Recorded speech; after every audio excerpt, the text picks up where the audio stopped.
लाओत्सेचा ताओबोध. योगदास श्री जयगणेश जोशी यांचे प्रवचन. उद्धार.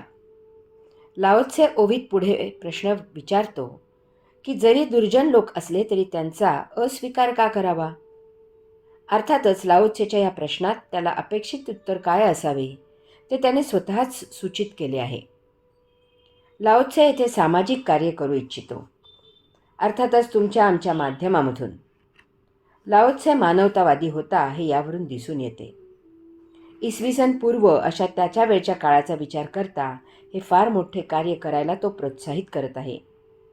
कारण त्याच्या काळानंतर जगात महाभयावह माणुसकीला काळीमा फासणारा असा नरसंहार केला गेला.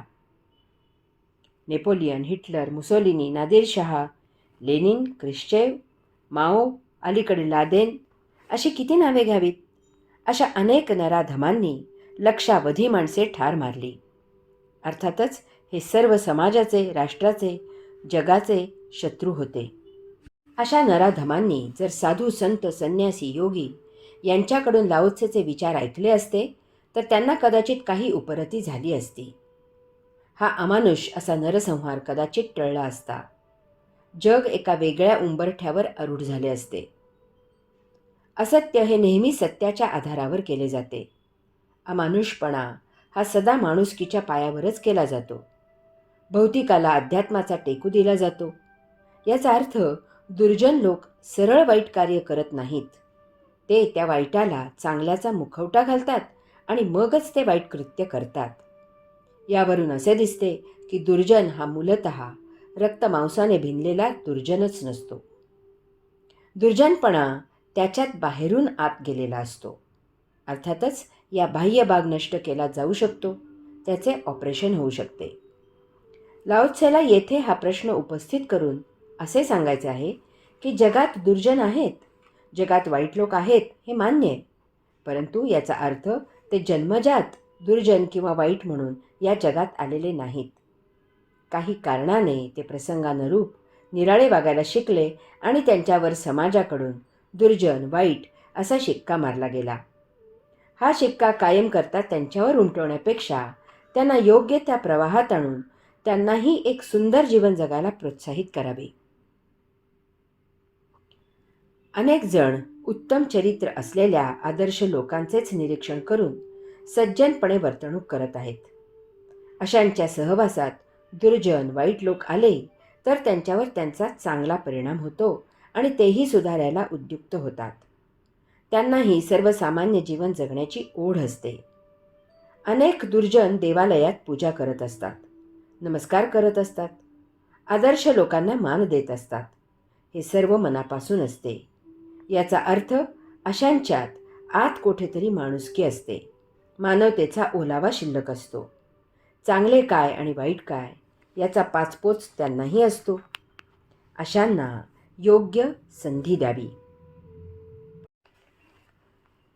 ताओ संस्कार करा. भाग 1.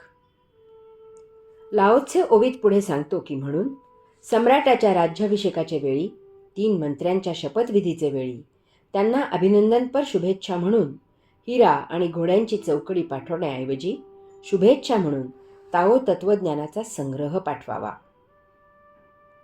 लाओत्सेने हजारो वर्षांपूर्वी एखाद्याला काही भेट म्हणून द्यायचे असल्यास काय द्यावे, त्याचे अगदी आजच्या काळालाही उपयुक्त होईल असे यथायोग्य मार्गदर्शन केले आहे. भेटवस्तू देणे म्हणजे त्या व्यक्तीने काय वापरावे याचे त्याला स्वातंत्र्य न देण्यासारखे आहे. त्याच्याकडे अमुक वस्तू असायला पाहिजे परंतु ती त्याच्याकडे नाही असे जाहीर करणे आहे. तसेच त्याला भौतिक वस्तू जगतात आणखी रुतवून ठेवण्यासारखे आहे. या विश्वात भेट देण्यासारखे योग्य असे एकमेव काय असेल तर ते आहे आत्मज्ञान. यास्तव ज्यामुळे एखाद्याला आत्मज्ञानाची आवड निर्माण होईल, एखाद्याला आत्मज्ञान होईल, एखाद्याचे आत्मज्ञान वृद्धिंगत होईल असे काही द्यावे.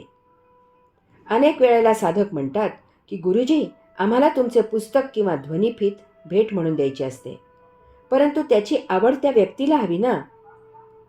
त्यावर असा विचार करावा की आपण त्याला असेही काही वाचनीय या जगात आहे असे प्रत्यक्ष दाखवून दिल्याशिवाय त्याची आवड निर्माण होणार नाही.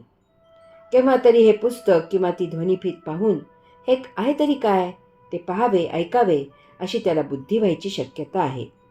असे झाले तरी आपल्या हातून प्रभू कार्य झाले असे समजावे. एखाद्याला चरित्र भेट द्यायचे असल्यास आपले चरित्र तसे असावे लागते.